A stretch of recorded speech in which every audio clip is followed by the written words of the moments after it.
Welcome back to the Go to Go podcast, man. Episode 74, NFL Divisional Round, right around the corner, man. NFL Wildcard Weekend just happened. A lot of blowouts last week. We'll get talking to them in just a moment, and we're going to jump into, obviously, Divisional Round Pick'ems as well. Let's start first game of last week. We'll quickly recap, and we both went 3-3 on our picks last week, so we're sitting even heading in the divisional round in the playoffs. First game last week, Browns-Texans, man. I'll let you go ahead, go first, give your comments on this game. Well, I bought into the Browns sitting here next to you, all the Browns hype and propaganda and stuff, the best defense in the league, this and that, but unfortunately, Joe Flacco, I think he played, outside of one of the interceptions being a pick six, he kind of played how he's been playing all year. He's going to push the ball down the field. He's going to gamble. Some of those throws, might not end out well, but it's a killer when they're back-to-back. And I just think the big story here is the defense kind of just letting this team down, because when you have Flacco gambling, playing like that, he's, banking on the defense getting stops, and he's able to take those chances. Well, unfortunately, C.J. Stroud continuing his, red-hot play going into the playoffs. And, I can't think of, a last time, maybe Andrew Luck, a rookie quarterback, is literally just, put this team on his back, and he's literally, the entire offense for the Texans. All of these throws he's making downfield, even, the big throw downfield to Nico Collins, they just missed. So, C.J. Stroud proved he is making every single throw on the field against one of the best defenses in the league, like you mentioned. Beating that man coverage, those Browns, they got those corners. They were playing tight man coverage. C.J. Stroud throwing the ball all over the field. A couple big plays here and there, and that was just the turn of the game. It came down to, C.J. Stroud protecting the ball more than Joe Flacco. And I thought it was – I like the Browns, like you said, man. Coming in, I thought that defense was going to be a real issue for C.J. Stroud, but it's going to make for a real interesting game next week. We'll talk about the Texans and Ravens, but after seeing C.J. Stroud and how he played against that Browns defense, it's going to be hard to be confident picking against them. But, yeah, I was just surprised of, how poised C.J. Stroud continued to be in the playoffs and, what happened to that Browns defense. Maybe you have some answers, but that's what I came up with. Yeah, I'm not Jim Schwartz, D coordinator, but I got my guesses and whatnot. Joe Flacco, back-to-back pick sixes, back-to-back drives, obviously. Second one put the game on ice. First one was really momentum killer. Trying to get points, you get the ball, after halftime. After the Texans had the ball, you're able to hold them, to not scoring, and you go down, throw a pick six on basically what wanted to be a throwaway. Sort of just chucked it up, got hit as he threw. It was basically a dead throw towards the sideline. It was supposed to go out of bounds, and this is the first time, this year where Joe Flacco's turnovers were come back to bite him. You mentioned that defense. Usually after those turnovers, the defense steps up. Obviously, from those turnovers, you couldn't really respond considering they were pick sixes, but they were getting, cooked all day. Greg Newsome looked lost on the back end. Denzel Ward obviously was not healthy. He slow, lost a step with that knee injury during the week. Myles Garrett, no-show, just like Micah Parsons and the Dallas Cowboys. We'll get to it. Big star pass rusher. Big game, didn't really make a splash. No one on that D-line that's been showing up all year really made any, movement. Obviously, C.J. Stroud's getting that ball out quick, but man coverage, he still had time more than he should have at least. And you mentioned that deep ball to Nico Collins. That game could have been over a lot quicker if they connected on that big play down the field. Outside of, JOK, he's the only Browns player that really stepped up and played at an elite level. I thought he was an all-pro snub. He carried it into the postseason. The TFLs, him getting to the backs in the backfield, just his pursuit of the football. He was the only one that looked like he really cared out there on the defensive side of the ball. C.J. Stroud was picking them apart, man beaters, crossers, everything. it looked like a veteran at the helm at quarterback, the way he was just able to step back, under poise, in big moments and make big plays. In the offense, I mean, Jerome Ford, you're on your fourth and fifth tackles coming into the game. One of them goes down, so you're at 5 and 6. Joel Bitonio goes down. Now you're left with 2 starting offensive tackles between your center and your right guard. Doesn't leave a lot of time for Joe Flacco. And the only problem I had was all those passes to Harrison Bryant. He was getting more targets than Elijah Moore, even David Bell. I know Cooper was banged up. Still didn't try to get him the rock as much as they probably should have. And then Elijah Moore, your other playmaker. And Kareem Hunt was really the only running back that was running for anything. And they still decided to, give the ball to Jerome Ford. There was no holes, basically. It was just, I think the injury bug caught up to him, especially paired with the Flacco turnovers. And then the defense, you're not playing at an elite level. It was kind of easy pickings for the Texans at that point when that defense was just letting them walk all over them. And usually 3-and-out defense, they let them sustain drives. And once you get to the red zone, that's where the Browns' defense was bad this year. So they did that. They executed. And it got ugly quick in that second half. Yeah, injuries were bad. Was Myles Garrett fully healthy? I feel like ever since that injury he had early in the season, he's kind of been a lot quiet. Like we talked about, he had that crazy hot start to the season. That Colts game especially, he's balling out on special teams, blocking kicks and stuff like that. Then he went down with that injury, and he's kind of been, quiet these last couple weeks going into the playoffs. So, I mean, we talked about all season injuries have been, brutal for the Browns. So, yeah, I think it really did just catch up with him.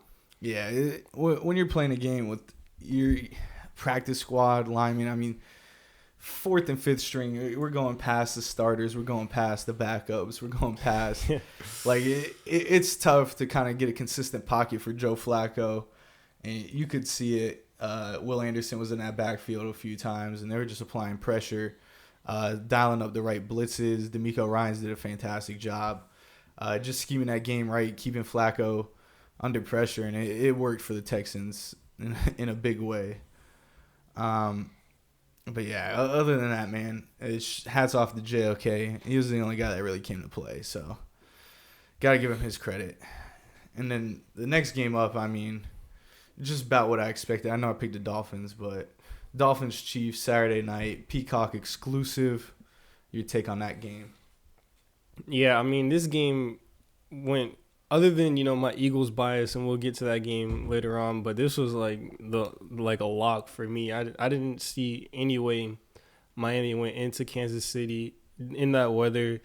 Injuries, another big thing for especially that defense. Whereas, if you're going against Patrick Mahomes and Andy Reid, you're going to need everything you get. So injuries, being down your, top 3 pass rushers is definitely not going to help against Patrick Mahomes. And we kind of saw, he just had all day in the pocket. He was able to step up, scramble whenever he wanted, sit back, hit his open receivers. And, it's funny that, what was this? I guess, week 19 at this point, the wild card of the playoffs, the receivers finally decided to step up and catch balls in freezing degree weather. But, I mean, listen, better late than never for the Chiefs. But this game went pretty much exactly how I figured.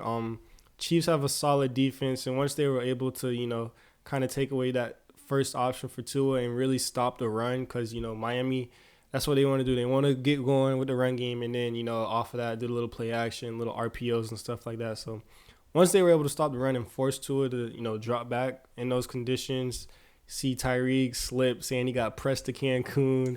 I mean, it was just pretty much, a disaster. I think everyone pretty much saw this coming from Miami. Horrible way to go off, and, we'll touch on the Lions game, but now they own, the largest playoff drought win in the league, so that's tough. But, yeah, the Chiefs, I think, are, unlike the Eagles, where, both of these teams had, kind of disappointing seasons coming off of the Super Bowl, whereas the Chiefs, they kind of, found an identity. They know that they have a solid defense, and Mahomes is just, doing whatever he can, whereas the Eagles, they didn't have any identity whatsoever. But the Chiefs, I think, are starting to play some really good football again during the right time of year. And, I mean, as long as you have Patrick Mahomes, Andy Reid, I don't think you can ever count those guys out. So this is pretty much exactly how I saw this game going with the Chiefs and Dolphins. Yeah, I'm not even gonna touch on the Dolphins' injuries.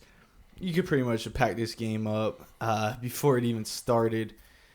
I'm not even gonna mention the weather. First off, I did see a clip of Tom Brady saying he liked playing on the frozen ice when the field was, icy because D lineman couldn't get off the line. He had time in the pocket. He could do what he wanted. Clearly not for the Dolphins. It didn't work at all.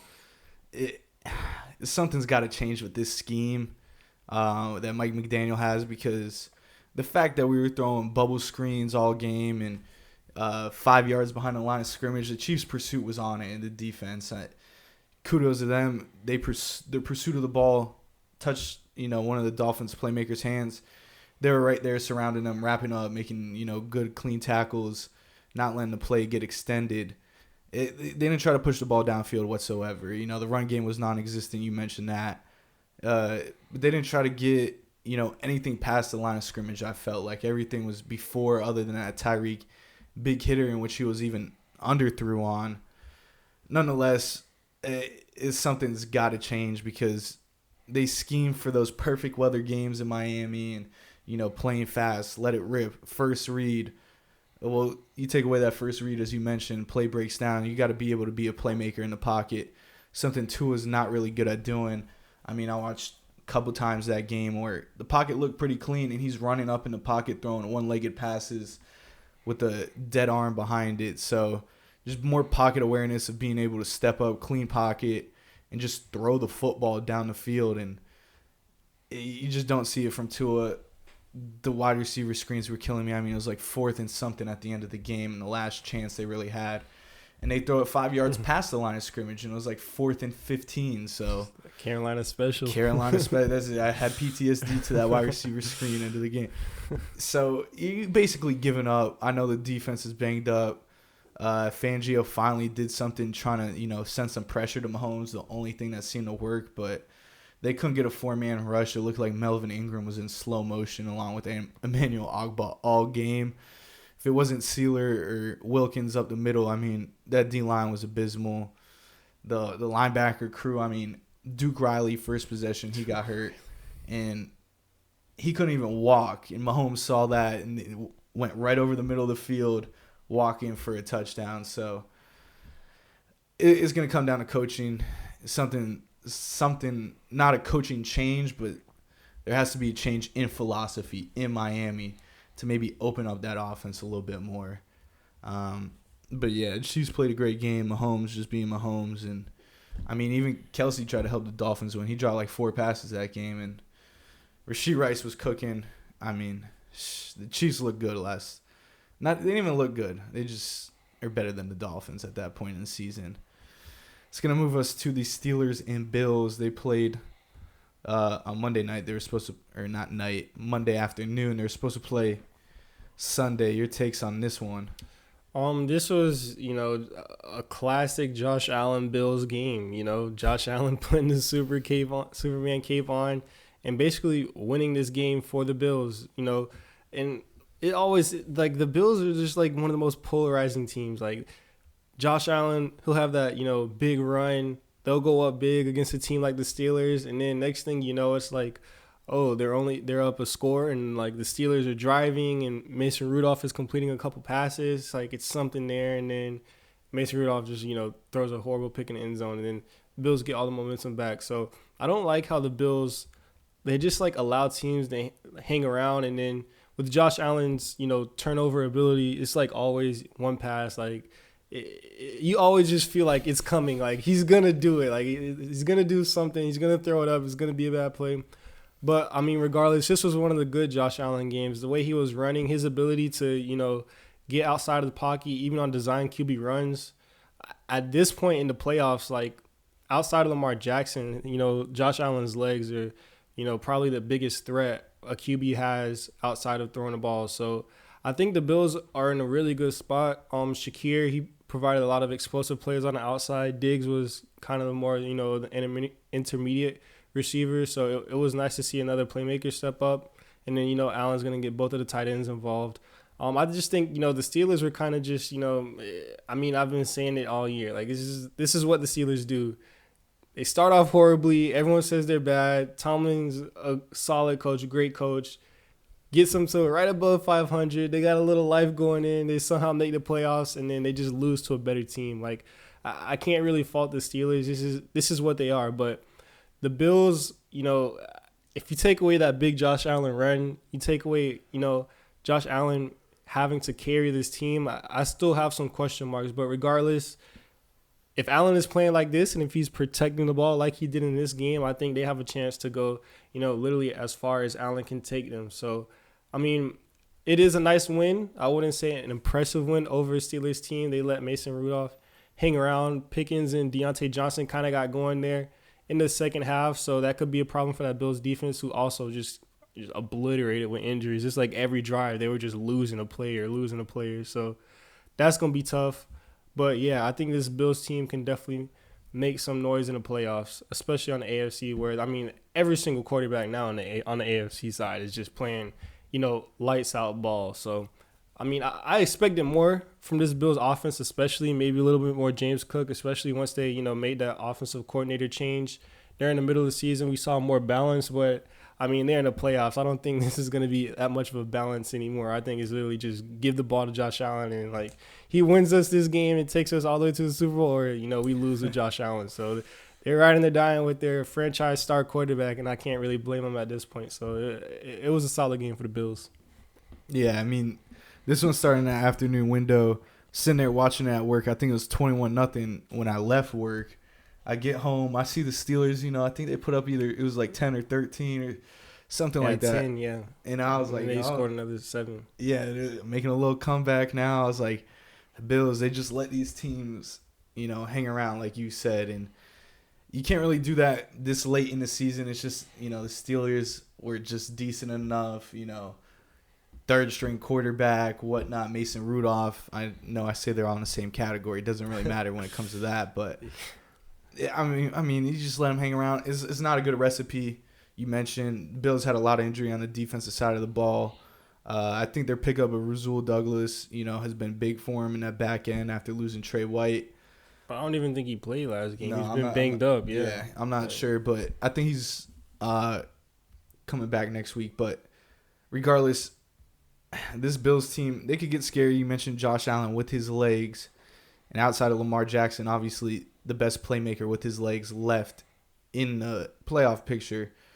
It just really comes down to, I know you said you got to let Josh Allen, either carry you to a chip or they got to establish some type of run game. We'll talk about that, with the Chiefs coming up in their matchup. Regardless, I mean, I just think the Steelers, out talented. Like, it's just, the Bills are a better team. Like, Steelers, I don't want to say happy to be there, but that's almost like it was. Like, you punched the ticket, man. You gave Mike Tomlin another winning season.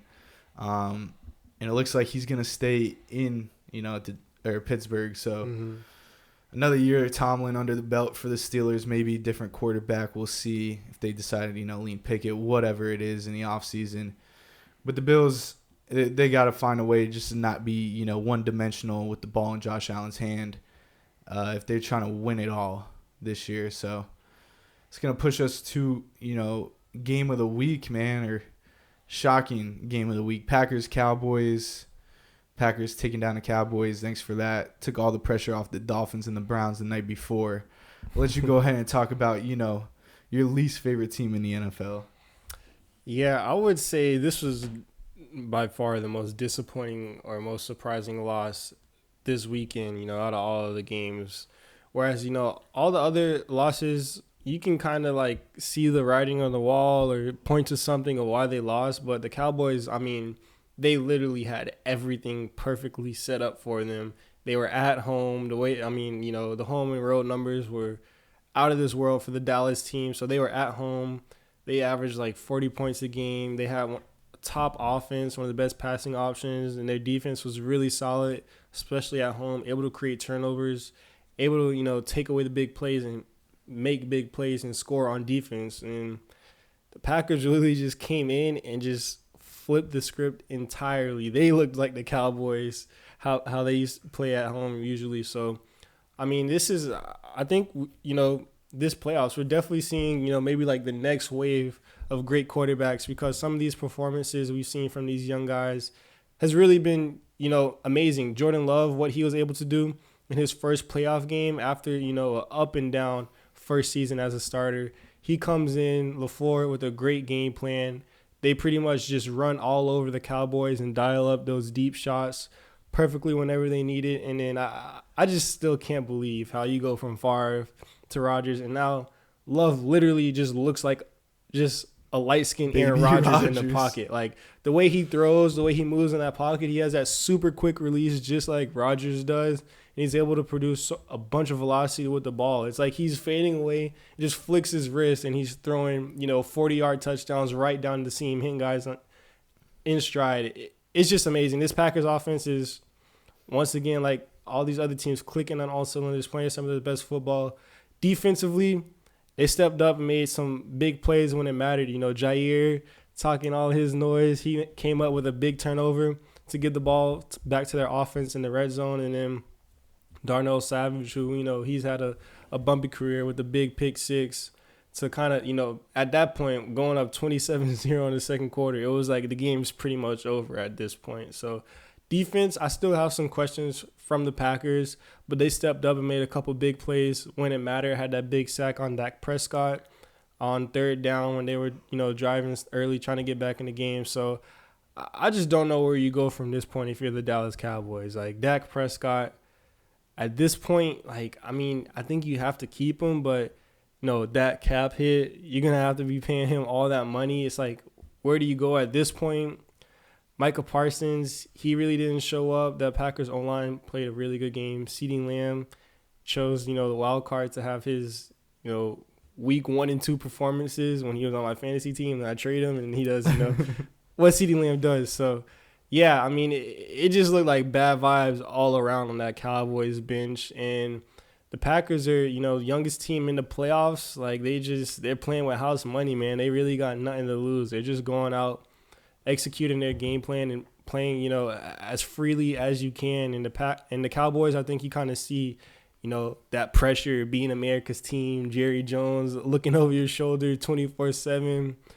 Like, it's just tough in Dallas when you lose McCartney. He's going to come back. Like, there's a lot of big questions out there for Dallas. And I think this is going to be a pivotal offseason, because I saw a stat. I think they were 12-5 the last 3 seasons and never made it to the divisional round. Like, they just always lose. So, or never made it out of the divisional round, excuse me. They just, have these great seasons, have these great offenses, great defenses, but in the playoffs, they just always seem to come up short. And I definitely thought it was going to be different this year. From an Eagles fan, like, I picked the Cowboys to win this game. They were at home. I definitely thought, this Cowboys team looked a lot different than other years. I thought they were going to have a shot, but ultimately, it's the same old Cowboys. So, yeah, that's the conclusion I came to. They just couldn't get it done in prime time when it mattered the most.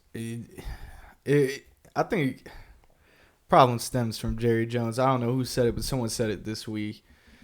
It's just, I think it's time for Jerry just to either go behind the scenes, which he'll never do, or just move on, bro, because I think he's really, really the curse at this point. Yeah, you mentioned Dak. You mentioned, Micah not showing up. Once again, another pass rusher. I got to give credit to the pack, man. Aaron Jones, he sees that Dallas Cowboys, and he just turns into a different monster. I think he has like 9 career touchdowns in like 4 games against the Cowboys or something like that. So Aaron Jones definitely tees up against the pack. He turned that clock back a little bit, and made it easier for Jordan Love. Obviously, Jordan Love still made some tough throws. Mm-hmm. The Cowboys weren't able to get pressure. They dial up a couple blitzes. Jordan Love, he hits the right man at the right time. I think it was, I don't even know, it was like number 13. I've never seen him on the pack. Yeah. Wicks, yeah. Wicks, yeah. He was out there, on that deep ball, and you mentioned, just the way he handles himself in the pocket, his footwork. You mentioned his arm. He does that same little 3/4 effortless, dot. Like, it looks like Rodgers, definitely. So, Jordan Love, dude won me my fantasy chip. I'm rocking with him. You mentioned the house money. I'm loving it. In Green Bay, they're kind of like just that team at this point for me.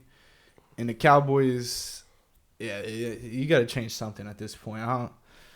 You're unable, after everything you did to get that number 2 seed, you were so happy. Dak said he wants something bigger. They went ahead and put a meme on his head of a sombrero saying he was in Cancun. Yeah, he wasn't wearing the NFC East champs hat. Yeah, because he wanted something bigger. Well, maybe he just wanted to go home, but tough scene for the Cowboys, man. You got all that talent. Deron Bland just got absolutely cooked. His case for DPOY shouldn't even be up in the air. Romeo Dobbs had a field day on that side of the ball, too, for the Pack. And yeah, Dobbs had a big game. Yeah, I mean, I don't even think Jaden Reed really had a big day at all, but the other guys stepped it up. That's how you know they got weapons, any given day. Any other player could really do their job. Yeah, I think Watson was even back, and he didn't even have a crazy game. Yeah, it was like Dobbs, Musgrave, and Wicks. And then obviously Aaron Jones. I really think it starts with Aaron Jones. If they got that outrun game going, that play action's so lethal, able to create for Jordan Love and make it really easy on his part as a rookie quarterback in the playoffs. And the Sunday night game, the Rams-Lions, probably, best game of the wild card weekend, came down to, one score game, 1 point. What are your thoughts on this one?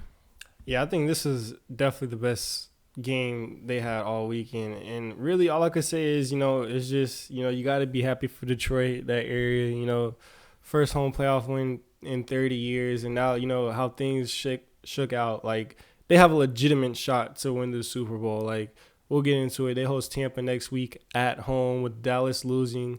Like, they can play. They had another home playoff game. So, I mean, 2 times in 1 year and you haven't had it in 30 years, that's pretty amazing. So, it's going to be another packed out stadium. But, I mean, this was this game had all the storylines coming in. McVay versus Goff, Stafford back in Detroit. So, I mean, I think it lived up to the hype. Ultimately, Puka Nacua had a crazy, crazy game. He was going off.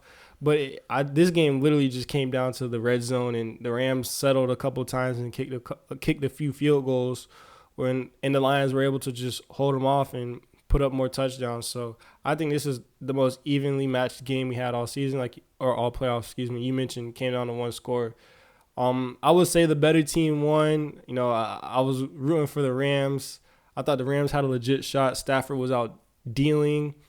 Questionable call there at the end on Puka. A lot of contact, but there was a couple of missed calls that could have gone either way on both sides of the ball. But yeah, this is overall in terms of football, this was definitely the best game. It just came down to the Rams not being able to execute in the red zone, really. Yeah, I'm right with you. Lions fans, good time to be alive for them. And there's a chance where they could get, 3 playoff games at home. But exactly. We'll get into that. It'd be crazy if they really did as, or the 3 seed, the 2 seed. 3 seed. Yeah, so, I mean, Jared Goff, he did Jared Goff things. Amon-Ra on the outside. Sam Laporta in that red zone.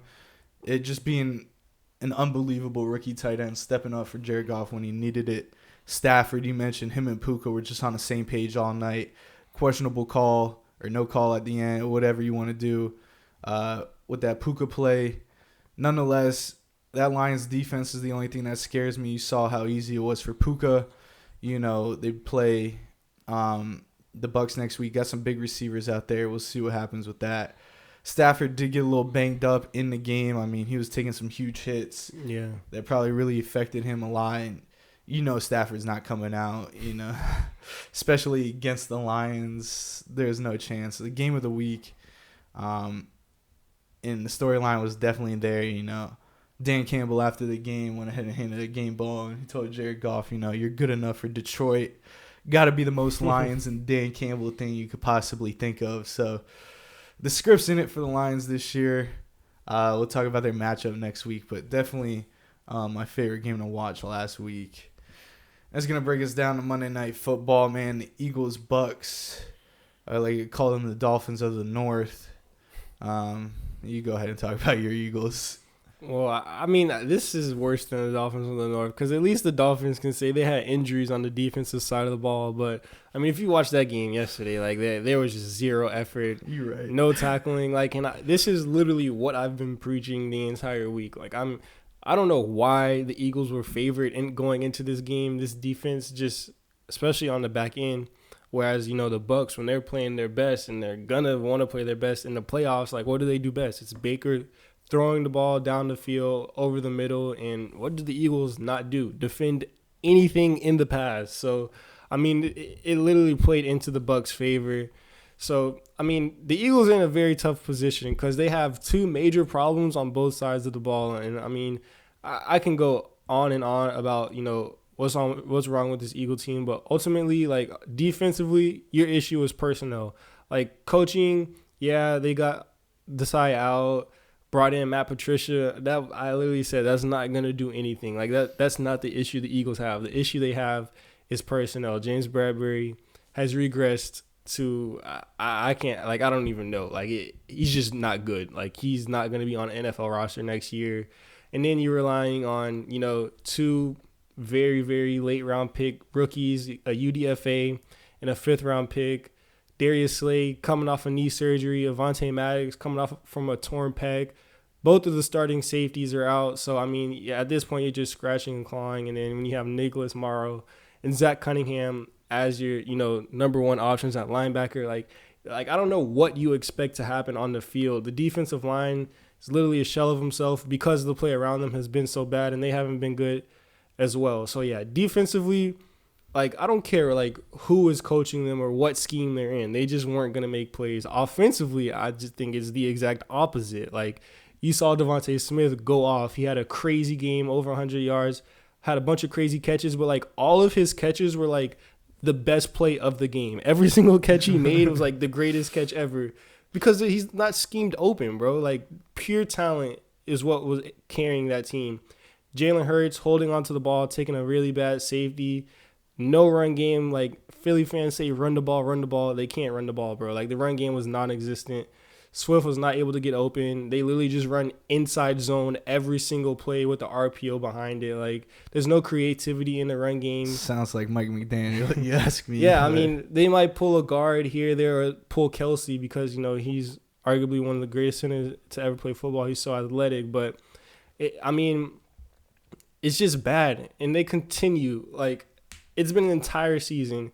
Jalen Hurts' entire career, besides last year, even last year, this was somewhat of a problem, but they can't beat the blitz, bro. There's zero options for the blitz. Like, when you think of being blitzed, like, you want a hot option, get the ball out of your hand quick, locate the blitz, and throw into the blitz, get the ball out of your hands very fast. Whenever Jalen Hurts gets blitzed, like, the only option is throw the ball 40 yards downfield off of your back foot and, like, just pray. That's not a way to be successful. I think Jalen Hurts was blitzed like the second most in his entire career last night against the Bucs, and that's been, the recipe to stop this Eagles offense. Once you dial up a blitz, once you allow Jalen Hurts to get rid of the ball super quick, you don't let him sit back in the pocket, read, create with his legs. There is no answer for Jalen Hurts, so he becomes, an average to below average quarterback.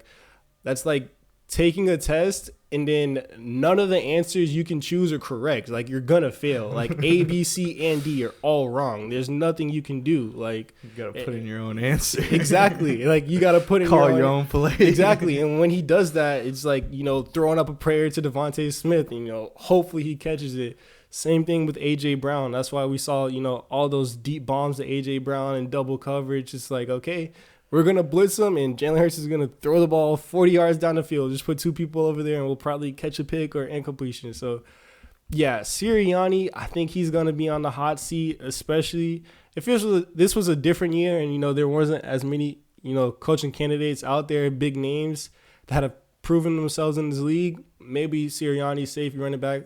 But, I mean, when you have a Belichick, when you have Vrabel, when you have all these names out there that, a Pete Carroll, a Harbaugh, these names that could possibly, come in and take over for this team, because clearly the personnel offensively, and then I think on the defensive line, you have some really, really solid players on this team. Talent overall isn't an issue. I think it is defensively, but overall, this team should have been performing way better than what they were, on this final stretch of the season. I mean, I can go over all of these games again, but Yeah, this ever since the Seahawks game, I've been out. This is not like a disappointing loss to me. I knew this was gonna happen. Like I'm just at this point, it's just glad to get it over with. We don't have to go through this anymore. Like we can just get on to this next season, make the changes. Maybe Howie realizes you can't just draft defense and offensive line. Like linebackers matter when you look at all of the great teams left in the playoffs. Like they have great secondary and linebacker play. Like that stuff matters. So. I think there's blame to go all around this Eagles organization, and they just got to be better. But like you mentioned, hats off to the Buck, man. Baker was like banged up, had like broken ribs and a bum ankle, and he literally just casually went out and just threw for 300 yards and 3 touchdowns against this Eagles defense. So, yeah, Bucks defense, they had a game plan, just blitz Jalen Hurts, and they won't have no idea what to do. It worked. Hats off to the Bucks.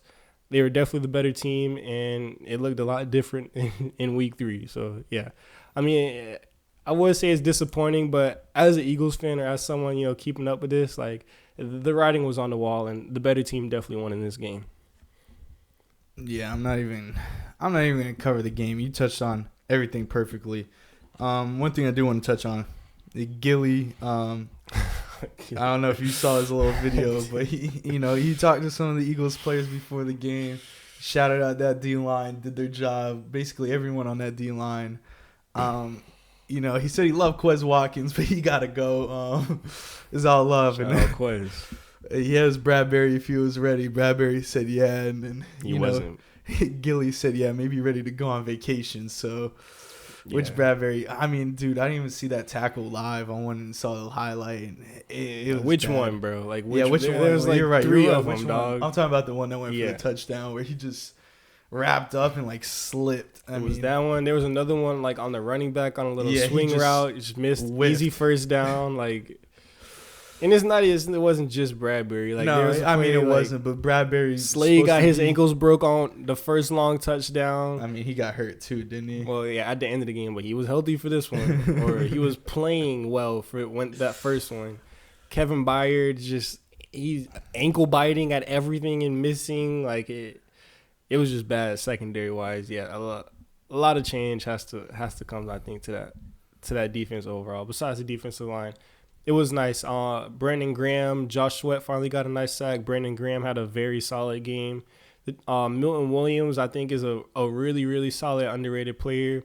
We got a lot of depth on that defensive line. I think it's okay if you want to let some of these veteran guys, have their farewell tour or even walk at this point. But I think it's definitely time to at least see what you got in these young guys. Like Jalen Carter, he's shown flashes. Jordan Davis, he's shown flashes as well, but, they kind of tailed off towards the end of the season. Like, okay, now next year, make them the guys. Don't kind of do this rotation. See if you have something there, because if you don't, move on. But I think those 2 guys do have a lot of upside, and Milton Williams is a really solid young player who I think should definitely get some more reps. He had a solid game as well. So at this point, Jason Kelce, he's retiring. Shout out Kelce. He was a part of that great championship run in 2017. Lane Johnson said he has, a few more good years left in him.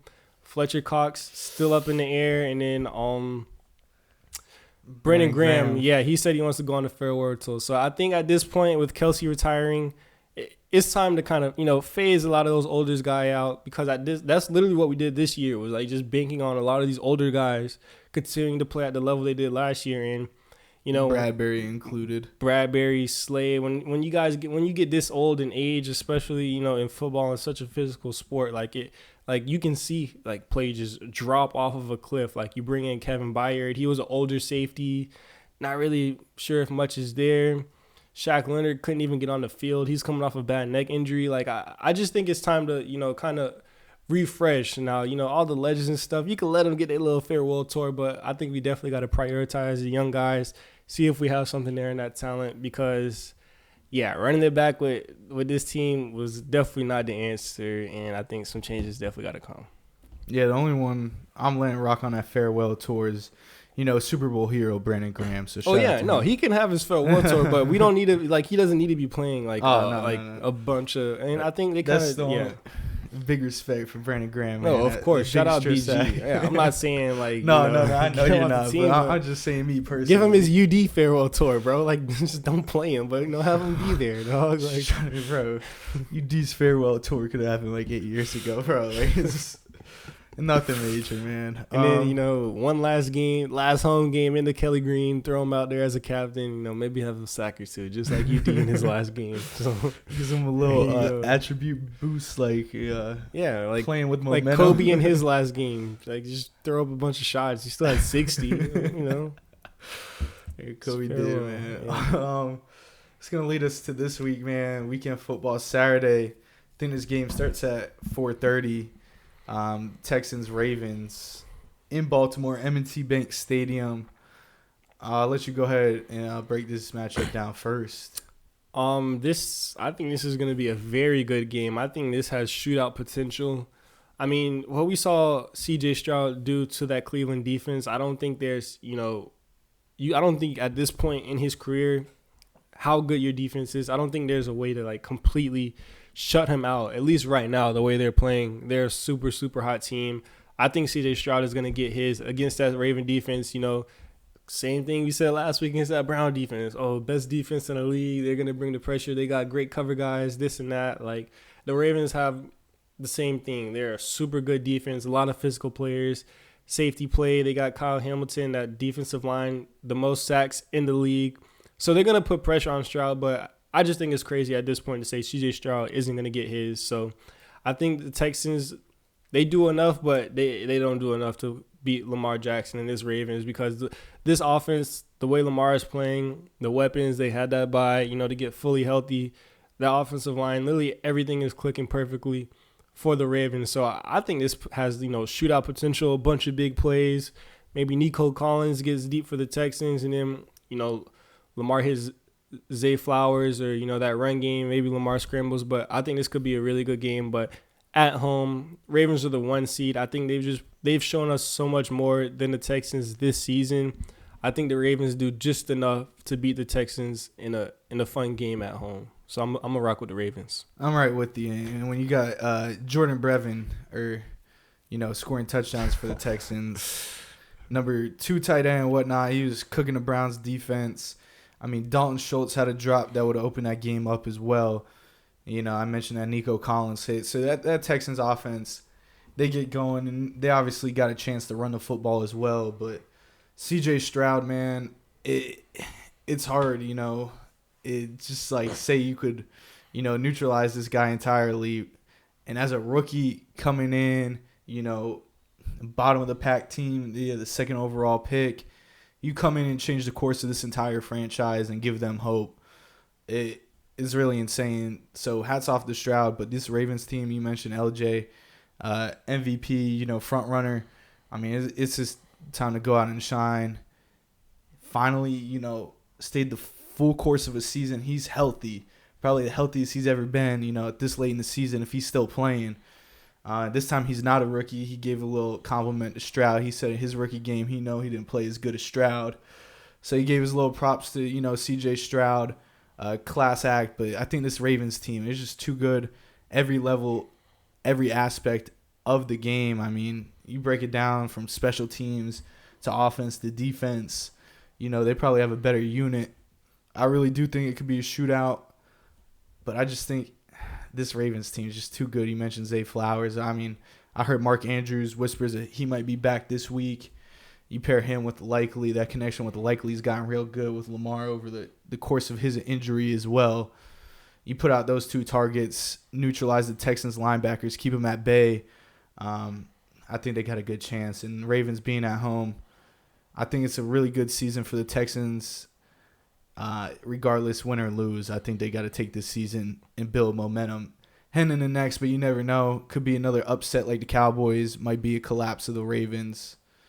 We'll see. But I'm rocking with the Ravens at home here in this 4:30 game. Yeah, and I think if you look at that game last week with the Texans and Browns, before Joe Flacco's pick sixes, like it was a back and forth game. Like, and you don't think at this point Lamar is going to make that mistake, especially playing that two of them. Yeah, playing that MVP level football. he's been, leaps and bounds as a passer this season. Really showed, he's using his legs more as to, make plays down the field with his arm and not just take off and run. So at this point, you really don't see Lamar, making those two crushing mistakes like Joe Flacco did where, he's the gunslinger playing, he's like, I'm just here. They signed me out the street. I'm just, pushing the ball down the field, attacking. So, yeah, I think that'll definitely be a big part for the Ravens. I think they protect the ball a lot better than Cleveland. Yeah, I mean, Flacco, he didn't take care of the ball since he's, been a Brown, but it just really never cost him like it did last week, capitalizing off it and turning them into pick sixes. I mean, just momentum killers. And you throw that first one, you got to come back with some points they didn't. And, yeah, I don't expect LJ to make that type of mistake. Like Flacco did, nonetheless. That Texans team can get scary. And, I mean, they just, capitalize or don't make the mistakes they made last week. And this could be, a class AFC divisional matchup. So, first off, I hate the Ravens. So, I don't even want to see them win. But it's just, you can't. The season they've had, you can't. Next game up, NFC, matchup, Packers, Niners in San Fran. I mean, Niners coming off the bye as well. Both one seeds playing on Saturday. Do they rise to the occasion? Do they fall? Who you got here? Packers playing another game where, they have that history with the team. It's like last week it was the Cowboys. Packers own the Cowboys. Well, this one is kind of like the opposite. The last few years when they met the 49ers, it hasn't gone the Packers' way. Raheem Mostert masterclass. Yeah, and then they go into Lambeau last couple years, shut out Aaron Rodgers in that offense. This game is going to be a tough one. I think the 49ers the 49ers are the better team. I think they have all the momentum. And I easily think the 49ers can, get some pressure on Jordan Love, create a, early turnover, and this game can get really ugly. But if the Packers are able to hang around and Jordan Love and those wideouts maybe get Aaron Jones going on the ground, I think the Packers can legitimately win this game, and I'm going to pick the Packers. Now, this might be a little 49ers hate. It is, as an Eagles fan. But regardless, Jordan Love and this Packers team, the way this offense has been, moving ever since the second half of the season, they've been one of the top offenses in the league. So this is going to be a really good matchup on that side of the ball. Seeing that really, really good 49ers defense, all those playmakers they have, go against the Packers offense, who so far up to this point, since midseason, they've had literally an answer for everybody. So I think that's going to be a good matchup. I just think it comes down to, Brock Purdy. You're going to see him on the big stage now. In the playoffs last year, he got injured. We still haven't really seen everything he could do. So I think a lot of questions are going to be answered this game. And then you look at, Kyle Shanahan, when he's playing from behind or when he doesn't have that huge lead, he looks a lot different. So I think this Packers offense can definitely do enough to hang around and make it close. And I'm going to just pick the Packers here in the upset. But, I mean, it's going to be a great game. The 49ers literally have playmakers on every single spot. Offense, special teams, defense. It's going to be a tough game. And I don't think it's going to be nowhere near as easy as the Cowboys, whereas, we've seen the Cowboys get blown out by this 49ers team. Like, we saw it be possible for the Cowboys to lose, whereas the 49ers, yeah, they had that little stretch, but they weren't losing games like, the Cowboys were. So this is definitely going to be, I think, could be, one of the most interesting matchups. And, I mean, I can see this game going like 5 different ways. Like, it should be a really good game, but I'm gonna pick the underdog here, and I'm going to rock with the Packers and Jordan Love, man. I think, that offense continues to roll. Aaron Jones has been such a dynamic back. He's fully healthy.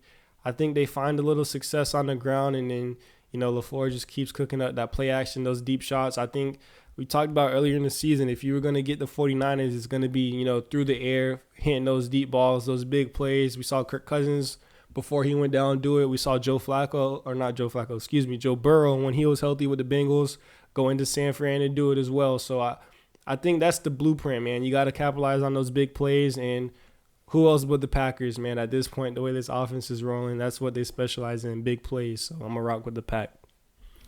Pack is back, man. You heard Jair Alexander last week before the Cowboys game. Said the Pack is back, man. I really wasn't buying in too much. But you go out and embarrass the Cowboys, America's team, do it on their home stadium. You got to show their respect. And the underdog story right now, the 7th seed. And, I'm not trying to jinx them or anything, but a little, New York Giant magic in them possibly to make a little Super Bowl run. We'll see, man. But that Niners team, yeah, they're dangerous at every level. You said Shanahan, when he's not playing with the lead. Well, we remember when he had a lead in a Super Bowl, what it looked like. But I just had to throw a little shot to the Falcon fans. Who might get Belichick, I heard. Full circle. Yep, full circle. Nonetheless, man, I could see the Niners easily winning this game. You talk about Brock Purdy in the playoffs. This is going to be a big statement game, one they should win. But, Brock Purdy living up to the challenge. Is he the guy? Mr. Irrelevant, Mr. Game Manager. And when you look at the AFC quarterbacks compared to NFC, you got Goff, you got Purdy, you got Love, and you got Baker. Other than Love, those three other guys are, middle of the pack game manager quarterbacks, so to say. So trying to get rid of that narrative here in these playoffs versus the AFC where you just got gunslingers between Lamar, Stroud, Josh Allen, Mahomes. You're talking the big arms of the league. I just think if the Packers could get that run game going, it's hard against that 49ers front, especially with the linebacker abilities they have. Two of the greatest linebackers in the game. It's going to be tough, but I'm just pulling for the Pack at this point. I'm rocking with the little hype train they got going, man. I'm going to have my cheese head out, Wisconsin cheddar style. And, hopefully, they make that playoff push. But you said it could go 5 different ways. I'm totally with you. It could be a neck and neck, or I could just see this 49ers team steamrolling them. We'll see what that's, rest versus rust as well with that bye week. So we'll see. And then we got Sunday. I think this game's a 3 o'clock window. Tampa Bay Buccaneers, they're going, Detroit, 2 home games for the Lions. They thought they might only get 1. They get 2. They get the Bucs at home against Baker Mayfield and company. Who do you have?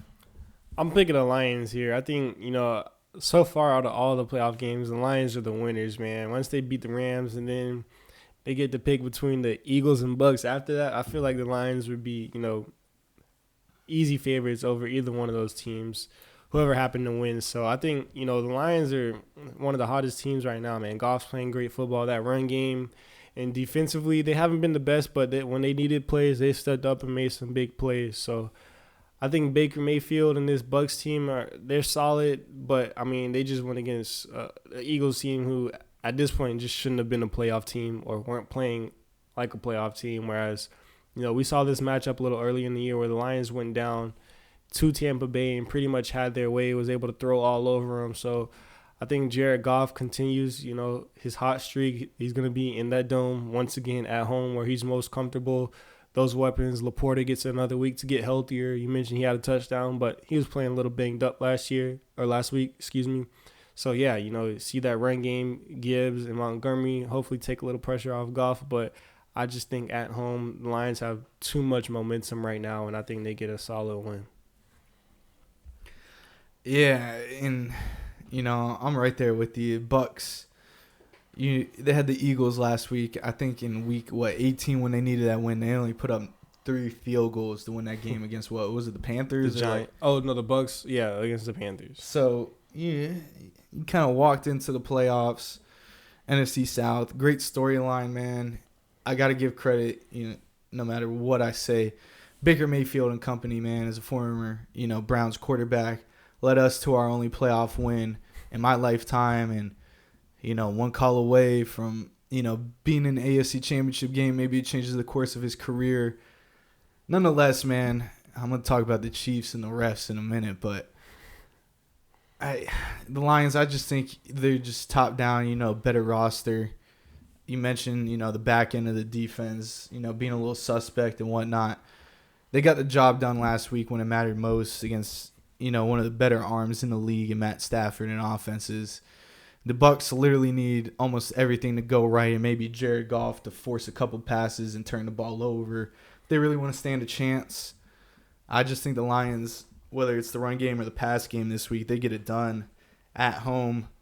And I think the Lions head to their, first NFC championship in a very long time. I'm not sure if they even reached one. I'm sure they have, but it's been at least, 40 plus years. So give me the Lions at home. Dan Campbell's got these guys bought in right now, and they're ready to run through just about any team they see. Yeah. So we literally figuratively and literally. Listen, we literally just picked the AFC North or NFC North championship matchup, Packers and Lions. Like, they'd be the Lions once again. Would be at home if it goes the way we pick. So that'd be a crazy NFC championship game if that was to happen. Oh, yeah. I mean, dude, I think an all-out war would go. Lions, Packers, oh, my goodness. They were talking about, Lions, Browns in Vegas would be like a fentanyl war or whatever going on in the streets. Like, and listen, all I'm going to say is we saw what happened on Thanksgiving, man. The Packers turned that corner. Oh, yeah, they did, bro. Thanksgiving, man. It all started on Thanksgiving. Maybe a little redemption, bro. It's hard to beat, did they go 1-1? I think so. It's hard to get that second win, man. So we'll see. Nonetheless, man, I got the Lions, man. That's next week though. Little Jahmyr Gibbs game. I'm feeling it, bro. They're gonna let him loose, especially as a receiving back. I think this week, and big game from Amon-Ra on the outside too. That's what I'm calling. It's gonna lead us to. It's not even the rubber match because the Chiefs are up 2-0, but the Bills trying to get in that win column. Chiefs, Bills in Buffalo. So they had that snowy storm last week against, the Steelers had the fans out there shoveling for 20 an hour. Who you got here? I think this game, both of these teams are pretty solid, pretty even in my opinion. This game to me literally just comes down to Josh Allen versus Patrick Mahomes. I think there's a lot of similarities on this team. I think the Chiefs' defense is a little better. I could say the Bills' offense is a little better. So, very even matchup. This game is just going to come down to who makes the most mistakes quarterback-wise and who's able to protect the ball. If if it's as simple as that, if you're lining up these two quarterbacks, give me Patrick Mahomes and the Chiefs. But, I mean, if Josh Allen is able to, once again put that cape on, kind of expose a Chiefs defense who's been really solid, but they've been susceptible. You saw the Raiders kind of run all over them a couple weeks ago. So I think there's definitely a formula. I think this is also going to be another big game. I think the Bills are finally happy they get to play the Chiefs at home. All these playoff games, 13 seconds and all this stuff, always at Arrowhead. So I could only imagine how this stadium is going to be rocking. This is going to be a wild atmosphere, and I think we might see some real home field advantage come into play here, especially if the Bills get a lead. But man, bro, at this point, it's just hard to pick against Patrick Mahomes and Andy Reid. Like we've seen them do it time and time again. Like unless it was like Tom Brady, the greatest quarterback of all time, like. He just doesn't lose. Like both times, like when Brady was in New England and beat him in KC, and then when Brady was in Tampa, that's literally what it's gonna take. Other than that, man, I know this offense is nowhere near what it should be with Patrick Mahomes at the helms. Like there's not really a running game. Receivers are questionable. Travis Kelce, it seems like he's taking a step back, but I don't know, man. It's just. Mahomes and Andy Reid, that combo, man. Until the Bills do it, until the Bills knock them off, I think it's going to be hard. For me, it's going to be hard to pick against them. And I'm going to just say this. If there's ever a time the Bills could beat the Chiefs, it's got to be right now. Like, if they don't beat them now, I don't think at home. They got the higher seed. Josh Allen is playing some of his best football. He's got the Superman cape on. Like, everything is pointing to the Bills beating the Chiefs in the playoffs this season, but I just can't pick against Patrick Mahomes and Andy Reid, man. I just can't. Give me the Chiefs. Yeah, so, I mean, I don't know why I clicked on the Bills first off as a pick. I'm trying to see if Gabe Davis will play next week. Not sure. For the Bills, he's, the guy that broke out, had the 4-touchdown game against the Chiefs at Arrowhead. Thought he won the game on that touchdown before the Chiefs, made that field goal late in the game. And, I was really leaning towards the Bills, but then as we were talking, I was like, yeah, what am I doing, man? Because last week against the Dolphins, I saw some rules being made up on the fly by the refs. Pat Mahomes' helmet breaks. He's allowed to still play in the game. Like, that is, if your equipment breaks and your helmet breaks, you have to be taken off the field. Like, you can't just switch a helmet. I don't know. It's clock stoppage. Not a real thing. Didn't lose a timeout, anything. That's what I'm like. Don't even get me started. The roughing the passer call on Christian Wilkins when Justin Houston's getting clothesline on the line. It's just the PTSD, the helmet to helmet against Hollywood Higgins against the Browns in the divisional round. No call, fumble, Chiefs ball, like. Man, let me join in, bro. Yeah, the Super Bowl, the PI, man. James like, Bradbury, the pivotal point of his career. They literally ruined this man's career. Yeah, off of one bad call. Like, horrible call, first off, but I just thought about that and I was like, they're like, oh, the refs got to choose between Bills Chiefs. I was like, they've been choosing, man. Like, they've been choosing. You think the NFL is gonna rock with Taylor Swift out of the playoffs? Like, all that money coming in. Come like, on now. Let's be real, bro. These refs are gonna make sure Patrick Mahomes and company, not to knock Patrick Mahomes and Andy Reid's greatness, but come on, man. It's time in, time again, bro. Like, I don't see any calls leaning to another team other than when they called the offsides on Tony in a regular season game. They're not doing that in the playoffs, man. Give me the Chiefs, bro. They got the whole league behind them, and it's not even analytical football. You mentioned the Chiefs defense definitely playing at a higher level than the Bills. On the other side, Josh Allen can limit those turnovers, not try to, even though he has that Superman cape on, be a safe Superman. That's the only way the Bills really win. And if they could get James Cook going with that running game, it'd be elite. And if they have Gabe Davis add another weapon on the outside, he's banged up with that injury, maybe go for another career game. I just don't see it happening. I like the Chiefs. They're gonna win this game. It's just nothing else said. Only people to beat them in the playoffs, Tom Brady. So that guy had to come out of retirement. Maybe we'd be talking something else. But give me the Chiefs on the road. If there's any time for the Bills, like you said, it's now. But the Bills also a cursed franchise, man. I mean, hey, I don't think anyone's catching a break against the Chiefs. That's going to wrap up our NFL divisional playoff matchup. I did have Raheem Mostert's stats pulled up. I didn't say him. 29 carries, 220, 4 touchdowns against the Packers in 2019. Yeah, 2019, January 19th. Yeah, that was kind of his breakout game. Yeah, that's where, 28-year-old running back went absolutely nuts. And we'll see with the Niners-Packers rematch here this year in 2023, season 2024. But it's going to wrap up Goal to Go, episode 74. Any last comments, takes, anything like that? Some exciting football. Like you mentioned, some big blows this week, but I think we got to see a lot of young QBs step up. But I think it's always fun when, you add some new names to the mix. So yeah, definitely. Yeah, it was fun. Moving on to next season for another 3 teams in these playoffs. Add them to the draft board and what they'll be looking for this offseason. It's going to wrap up episode 74, Goal to Go Pod on TikTok, Goal to Go, YouTube, Apple, Spotify, all that. Like, comment, share. And until next week, we'll be back with the championship weekend, man. Peace.